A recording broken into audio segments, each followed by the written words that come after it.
2026 city proposed property tax dollars. Cindy, please take the roll call. Councilmember Cope. Here. Evans. Here. Martin. Here. Reddy. Here. Burkhart. Here. So again, this is a public hearing, and we will open the public hearing on the FY 2025-2026 city proposed property tax dollars. We'll open the public hearing at 6:03. Mike? Thank you, Mayor and Council. Tonight, this is a public hearing on the proposed property taxation for fiscal year 2026. What we'll cover, both Sarah and myself tonight, is just some high level. First, we'll hit the vision and mission. We'll talk a little bit about the budget process that we go through every year. I will specifically spend a little bit of time talking about the proposed property taxation, taxpayer statements that went out through Polk County. We'll talk a little bit about some of the inflationary constraints the city's facing and some background, and then we'll kind of hit some highlights of the fiscal year 2026 budget, answer any questions, and then we'll actually then hold the public hearing and open it up to anyone in the public that wants to speak this evening. So just as a reminder, the city did approve our vision and mission statements back January 2nd of 2024. And our vision for 2039 is for Johnston in 2039 to be a safe community, an attractive community with a small town feeling. Johnston 2039 has great neighborhoods, outstanding quality of life, amenities for all to enjoy, thriving community destinations, and a strong local economy. In Johnston 2039, our residents and businesses take pride in Johnston, and 2039, a special place to thrive every day. Our mission, which I think is particularly important as we talk about our budget process, Johnston City Government's mission is to provide exceptional city services and to plan to invest in our community's future in a fiscally responsible and sound manner through a high-performing city team that provides personalized customer services and engages in our community. I think our staff always tries to uphold all those principles, and it is kind of our guiding principle as we move forward. So as I said, our budget process, really what this budget represents is really becomes our policy document for the year. I always look at this as being the number one council policy document that really provides guidance to staff as we work through each fiscal year. It sets the visions and kind of helps us know what we need to respond to within the community. And so it really provides insight from the council to staff on all those priorities. And it provides that roadmap for the next 12 months as we move forward through the budgeting process. Just as a reminder, through our budgeting process, we've been working as staff since October of last year to put together the budget document that's here before you. Council has held public hearings since January to talk about the budget.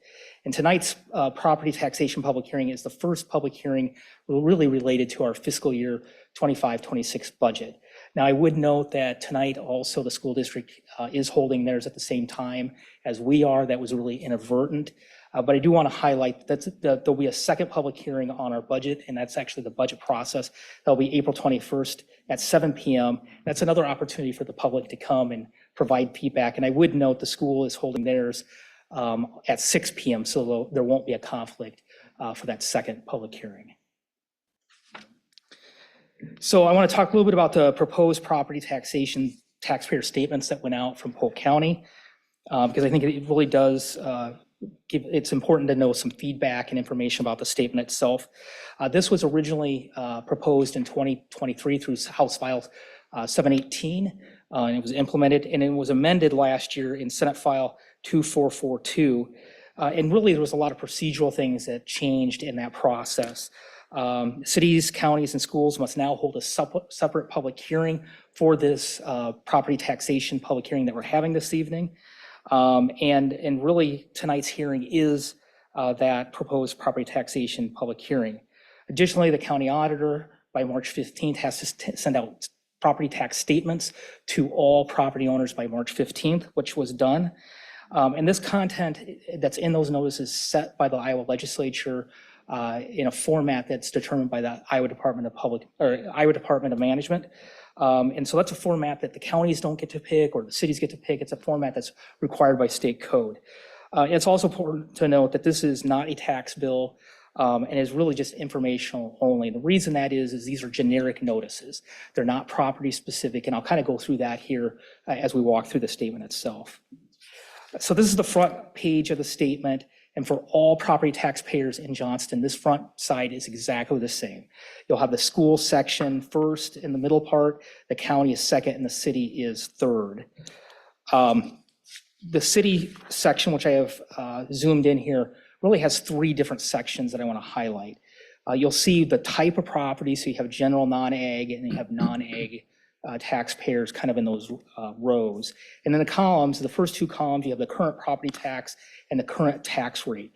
So that is based on our current fiscal year 2025 budget that we're in today.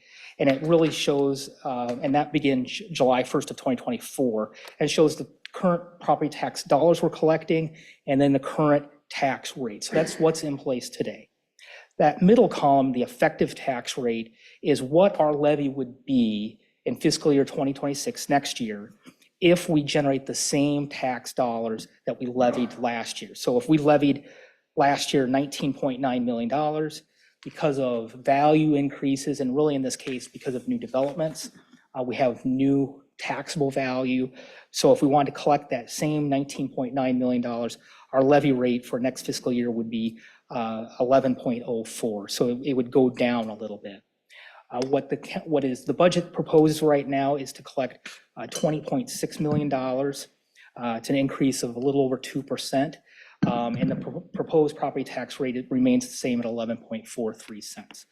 So that's what it's trying to convey, to show, again, if you held your levy, or if you held your dollars you collect flat, what the levy rate should do, and then what it's actually doing. Any questions on that?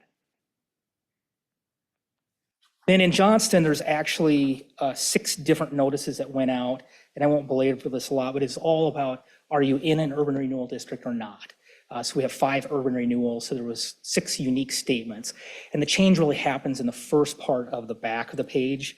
So this is a notice for most property taxpayers they would have received not being in a TIF district. And it really, what it's supposed to do is represent how your taxes are being allocated between the different taxing jurisdictions. So in this case, what it's showing is 31.6% of all the property tax collections between the school, county, and city went to the city. And then you have the school, for example, 38%, the county 18%, and then you have other jurisdictions like Broadlawns Hospital, DART, the county assessor, and others that make up that other 11%.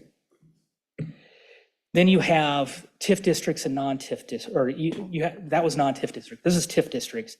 And for most of the TIF districts, like Northwest 100th Street, the distribution you show, the TIF is coming, what's coming to the city to use in those urban renewal districts, and then the distribution on that. I would note the Northwest 86th Street, we are not collecting any TIF in that, so that has the same distribution as non-TIF areas today. Questions on that? So the middle table on the back side, again, this is a format that's required by the state, and it is for a residential property with a hypothetical value of $100,000 for the current fiscal year, and then $110,000 for next fiscal year. And it shows that in that case, if your house was worth $100,000 and went to $110,000, what your taxes would be, and that change, which represents 12.64% for the city. Now, the problem is with this year is this is a non-revaluation year. So unless you had construction on your home or some type of addition or added a garage, your value from fiscal year 2024 and fiscal year 2025 and 2026 isn't going to change. It's going to remain the same. So what we did here is this top table shows what was sent out on the notice, and it shows that 10% value increase right here. So again, going from $100,000 to $110,000, and then shows the actual how it actually calculates out. So now we're showing on this bottom table no change in the value, and has that $100,000 is really equating out to 2.45% change. Now, because the levy rates are the same, obvious question is, why is there an increase? And that is with the state rollback, the residential rollback rate. This year it went up a little bit, and that's pretty typical. In a revaluation year, it typically goes down. If you recall, last year when property values went up 20%, the rollback actually dropped about 10%. And so that's what the function of the rollback is statewide. They want to see values, taxable value to increase no more than 3%. And that's what that rollback does. So it prevents these large spikes from happening, or at least residential taxpayers not seeing large spikes in their tax bill. So Mike, related to that rollback, so just looking at this sheet in front of us, so the last year's rollback was the 46.34%. Yep. And so this year it's 47.43. Correct. So that's that adjustment that you were just referring to. And again, it's a little over 1%. The rollback functions will allow up to 3% because this was not a revaluation year. That's why it would tick up a little bit.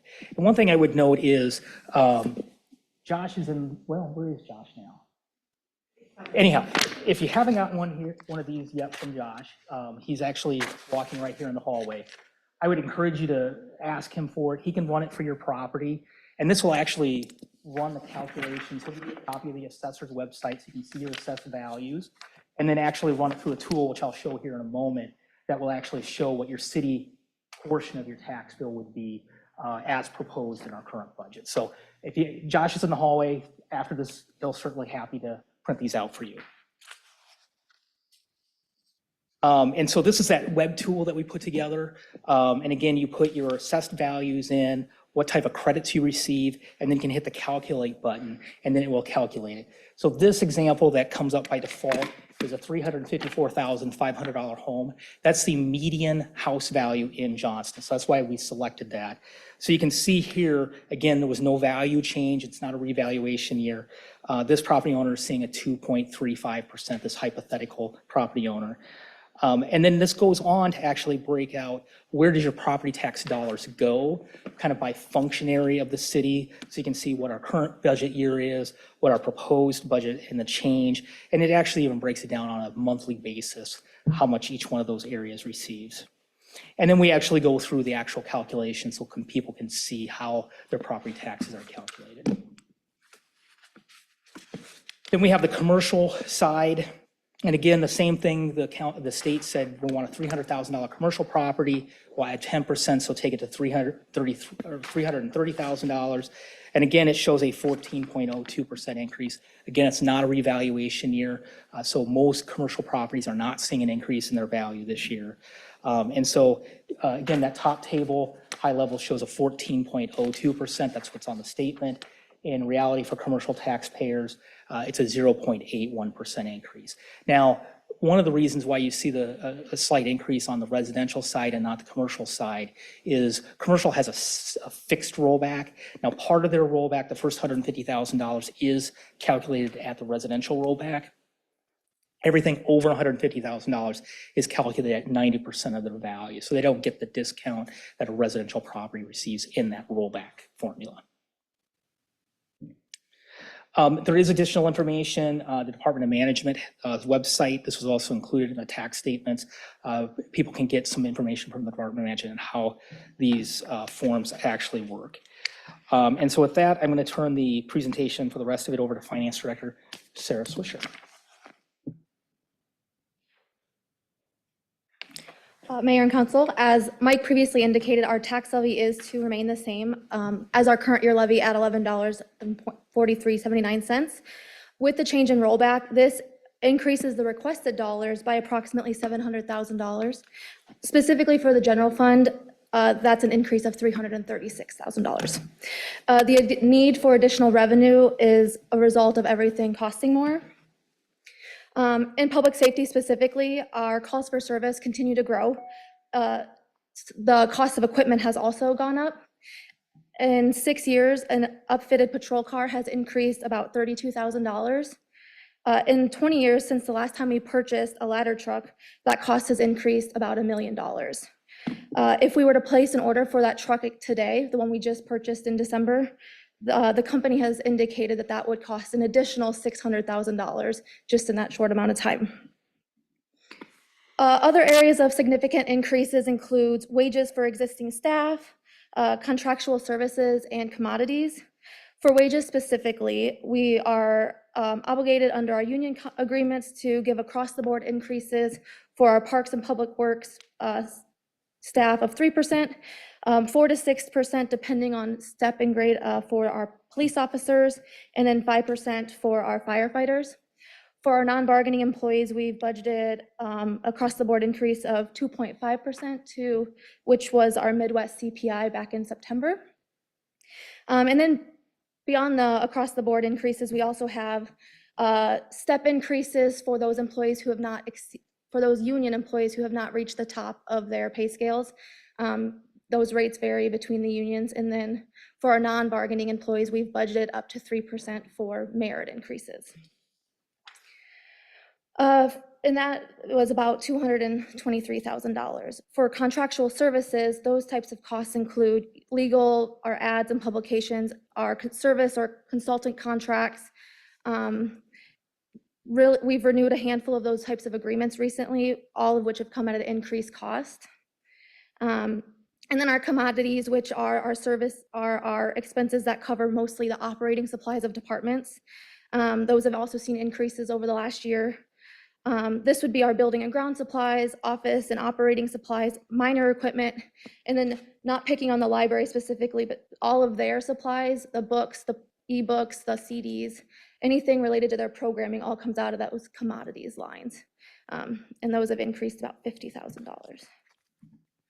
So then a quick background, for our current fiscal year, where property tax is allocated, 31.6% of a resident's tax dollars goes to the city, where the remaining 68.4% go to the county, the school, and other taxing districts.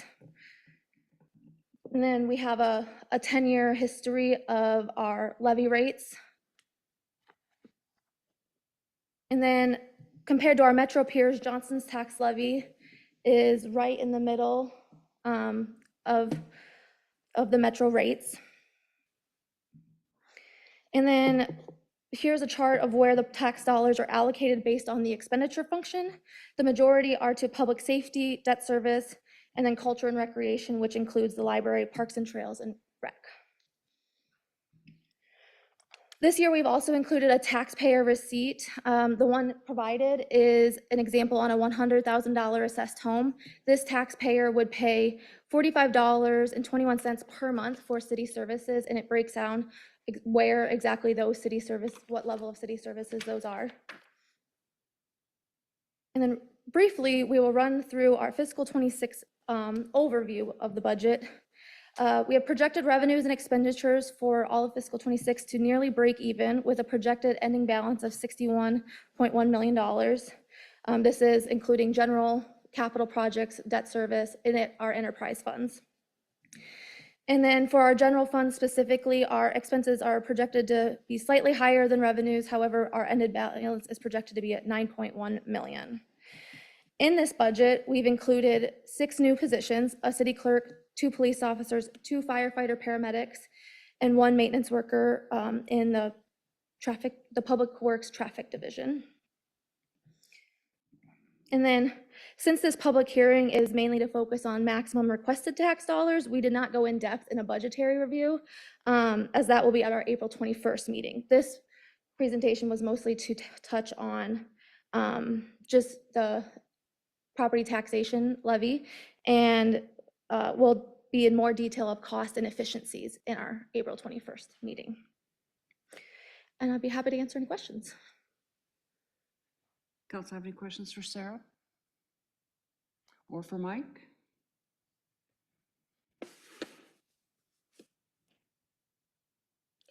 Okay, I see none. Thank you, Sarah.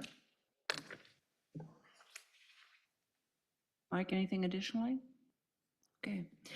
Well, this is a public hearing on the information that we just received. So if there's anyone in the audience that would like to address the council regarding this presentation, feel free to come forward, introduce yourself, give us your address, and share your comments with us.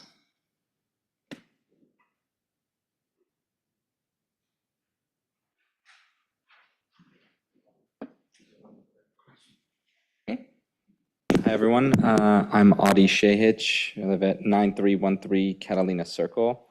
One question I have is I was really shocked by the increase in cost of police cars and fire trucks.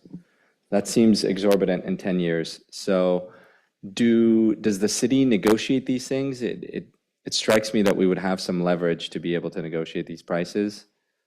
So I'm wondering if we ever push back, or do we just take it? Because that seems like crazy money for a fire truck. Thanks. Great question. Who wants to answer? Chiefs? Regarding the, excuse me, the police vehicles, there's a state contract bid price. So you have vendors of various manufacturers that will bid contracts to the state and then award those prices from that. So the cheapest available product that we can get for any vehicle is through a statewide bid. So all municipalities purchase off of those set agreements negotiated with the state. Now, the state has historically offered some additional rebate. It's my understanding that some of those rebates have been trimmed over the last handful of years. So that's why we've seen an increase, at least on the police vehicle side of things, from around $40,000 a vehicle to about $50,000 a vehicle.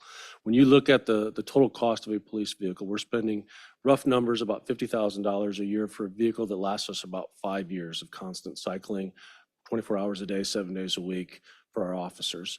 And then you have about $30,000 of specialized equipment that goes into that. That's everything from laptop computers to printers to all of the technologies for their mobile office and the things related to police work. So that's the context of a police vehicle. And I would say that I wish that our vehicles had not increased in that exorbitant rate. Part of it is due to things like EPA standards. So the fire trucks now have to meet the 2025 emission standards.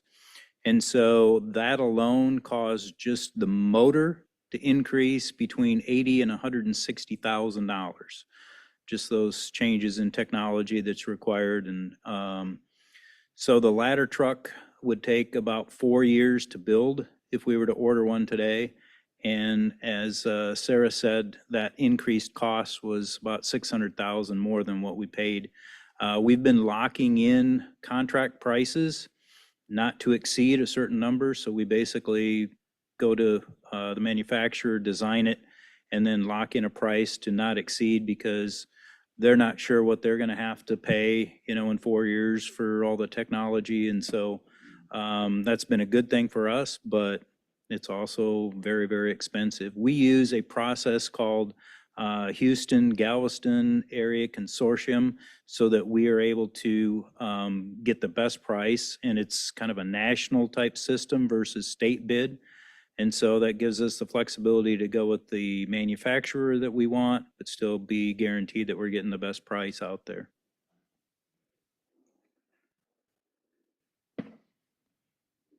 Other questions or comments? Yes, sir.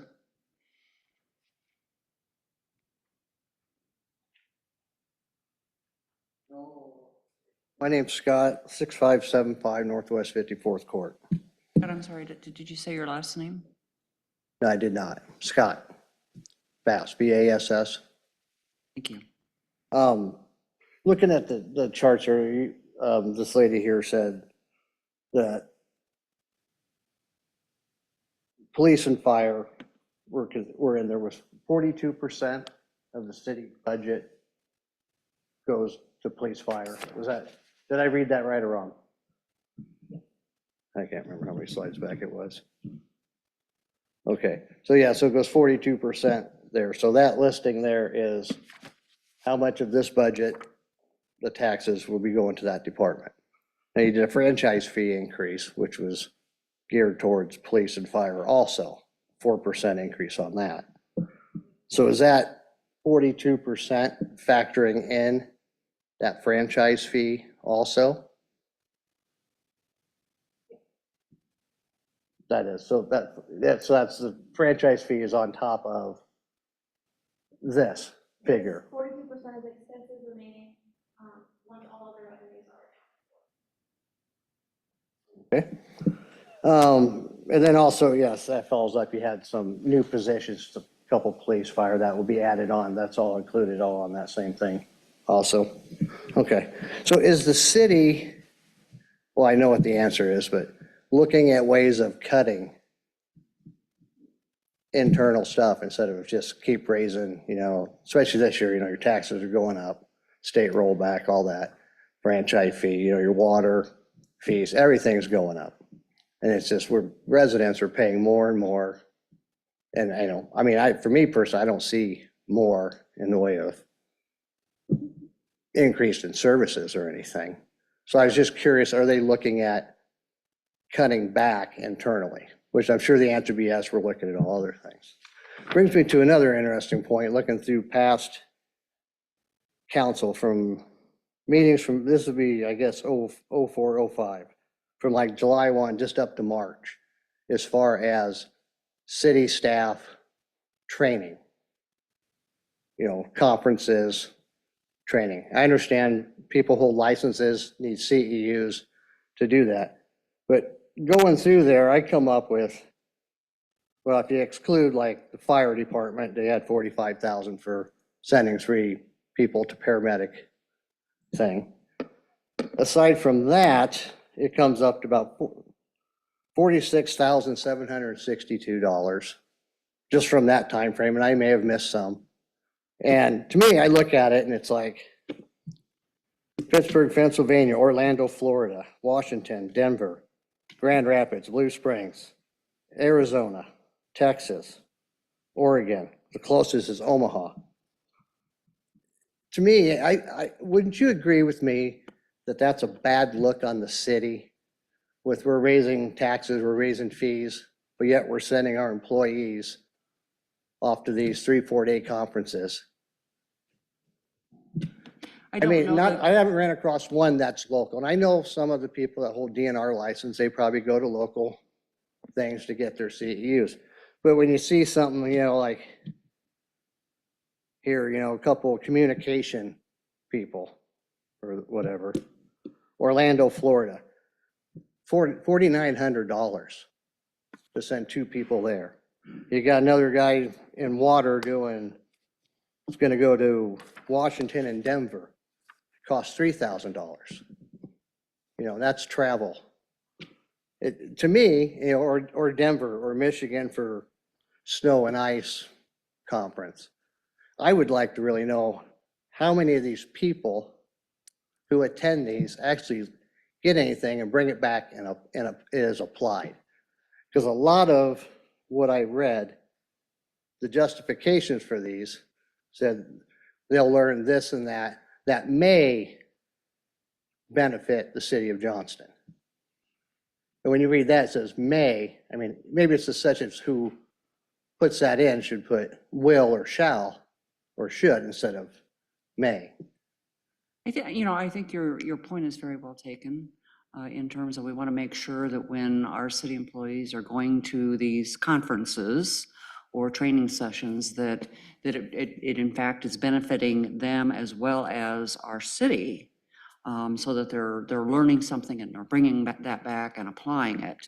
Now, I can't speak for each of the department heads here, but for them to do that, each of the department heads have to sign off, I'm sure, for their attendance at these conferences, and they come to the city council here, and we have to approve those travel requests. I don't know what the department heads expect in terms of accountability for, what have they learned? What do they expect in terms of, application once they get back? But I'm sure that they are held accountable for that, and they are asked to do some sort of a report on what it is that they have learned. Some of the places that you've identified there, and I don't have the list in front of me that you have in front of you, and I appreciate the fact that you've done your research here and you can share that with us.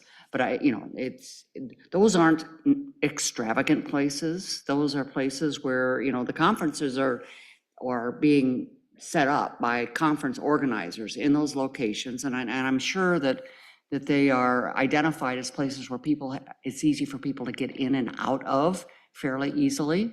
I know that when I was a state employee, having people come from distances, New York, California, Florida, into Des Moines was not always an easy thing to do, but it's a lot easier for, people across the country to get into Orlando or to get into Denver or to get into Chicago. It's just, it's easier for people to attend conferences in those cities, and it's often cheaper to get airplane tickets to those places as well. So, I can't, I don't have that list in front of me, and I can't sit here and justify for you why those particular conferences were selected, why, those conferences were held in those communities, and I can't report to you what our city employees learned or applied by attending them. But I can tell you that, because those requests have to go through, a couple of different layers here in the city. I feel pretty confident that our department heads are reviewing those requests, and they feel confident that their employees are getting something out of it, and it is benefiting our city. Right. I guess my big thing with that is there's plenty of places in Iowa, surely. I mean, if you have police ones, wherever, isn't the police academy right here in town? Camp Dodge, don't.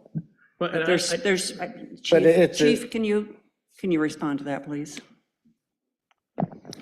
Absolutely. First off, I guess just to take note, what you're referencing as far as training agendas that come to the council, those are out-of-state travel requests only, so it doesn't account for the in-state training that we do. Looking at the police department specifically, when there's a training request that is submitted by one of my staff members, what happens is they complete a form, making a request to their immediate supervisor, dictating why it is they want to attend that training. It's passed up through their chain of command. We meet on a weekly basis as my command staff. We review all of those training requests, and we review that process in association with our training budget. In the course of that, if we authorize the training, they're sent to that. We try to do the least costly means possible. That means sharing rooms. That means looking at verbos, other things to try to eliminate costs if it's out of state as much as possible. When they return from their training, then they complete a document that summarizes what they've attended, what they've learned, and how it can be implemented into our training program for in-service training. When you look at police training, there's an in-service model. So what that means is we train our own people internally within the police department to become system matter experts. And it's much more affordable for us to develop our own system matter experts in-house than it is to constantly send people to outside training outside of the state of Iowa. The state of Iowa has the Iowa Law Enforcement Academy. That is a basic level training course, and we send people to that. We also send people to MCTC at Camp Dodge, which is another free training system. But we are building system matter experts that represent the national trends, the national standards. So for this council agenda specifically, there you see VCQB, vehicle CQB. So that's close quarter battle, that's gunfighting around vehicles. We do a lot of work in our officer safety measures to try to make certain that our officers, if they're dealing with a conflict around a vehicle, there's a specific means to travel or to train with that. We have to send that to outside system matter experts as they train the trainer to be able to come back and teach in our in-service model then throughout the course of the year. So that's just one example of how we do it. But in essence, we are using those same training dollars that are allocated to us to send people to the police academy for that basic level training. But we also have to use those dollars to build the credentialing that's going to support this city and its residents when it comes to the realities of police work in a modern era and the litigious nature that we face sometimes when we have to use force and things of that nature. So there's a blend there for certain. Yeah, like I said, to me, I've been in this government stuff for over 20 years, so I know how this all works. I hold multiple state licenses, and I've never once went out of state for any sort of training. And like I said, just to me, I guess just looking it up when you think, oh, we need more money from you, and then you say, oh, we're going to send 2 communication people to Orlando. We're going to send these to here. It's like, surely there's something local or a lot closer. To me, the whole, it's easier for everybody at a conference. They just hold those national conferences kind of sporadically throughout, and people want to go to that. to me, it just seems kind of blows my mind a little bit. And your question is a very fair question, and I appreciate you, And- challenging us on that. And, we aren't going to talk about efficiencies at this meeting. We'll be talking about it at our next budget meeting in terms of, what the department heads have gone back and identified in their departments in terms of reductions that we can make or other efficiencies. Right, but that's this here still applies, that efficiency is what I'm getting at. Sure. Still applies to the property taxes and everything else, Absolutely. so. But no, that's about all I got. I Okay, just well, thank you. curious. Thank you. You bet.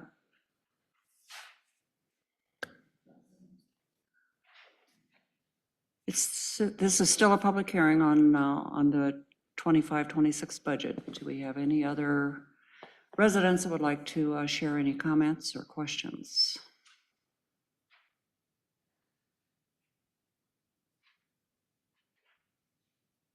If not, Mike, do we have any closing comments, just in terms of the process here? So tonight, the council actually on your consent agenda on the regular meeting will be approving setting the public hearing for April 21st at 7 PM for the budget itself. And so we'll be having that public hearing, and like the mayor and Sarah indicated, we'll go through the budget in a little bit more detail. We'll talk through some of the efficiency steps that the city has made. And certainly between then and now, staff is always happy to answer questions and are available to also converse with the public and anything that they have questions on. I think for me, the budget is one of the most important documents we have every year to put together.